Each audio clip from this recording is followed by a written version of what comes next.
যদি আপনি জানতে চান যে আপনার বাড়ির ভেতরে নেগেটিভ এনার্জি আছে কি না, তাহলে আপনি কি করবেন? এরকম একটি ছোট গ্লাসে, কাচের গ্লাসে আপনি জল নিন। জলের মধ্যে এরকম একটা ফুলযুক্ত লবঙ্গ আপনি জলে দিয়ে দিন। এইবার জলের উপরিভাগে যে এই ভাসছে এটা হলে কোনো ব্যাপার নেই, কিন্তু তার মানে আপনার ঘরে কোনো নেগেটিভ দোষ নেই। কিন্তু এটা যদি নিচে পড়ে যায়, এটা যদি নিচে এসে পড়ে যায়, তাহলে ভাববেন আপনার ঘরে নেগেটিভ দোষ অবশ্যই আছে। তখন কি করবেন?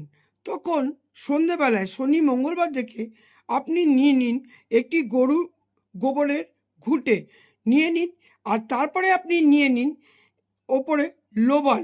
এবারে নিন একটু দেশি ঘি আর একটু ভীমসেনি কর্পূর দিয়ে আপনি গরুর ঘুঁটেটা আপনি জ্বালান, একটা কিছুর ওপর জ্বালান, কোনো পাত্রর ওপর জ্বালান। জ্বালিয়ে আপনি আপনার ঘরে যতটা জায়গা আছে সেই জায়গায় আপনি ঘুরে ঘুরে আপনি একটা কোণায় গিয়ে দাঁড়ান, আবার ঘুরে ঘুরে আবার একটু কোণায় গিয়ে দাঁড়ান।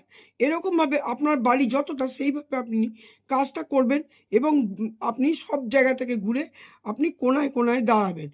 এর ফলে কি হয়, যেই নেগেটিভ দোষ আপনার ঘরের মধ্যে আছে, আপনার 3 দিন করলেই আপনার জীবন থেকে বাড়ির নেগেটিভ দোষ অবশ্যই দূর হয়ে যাবে।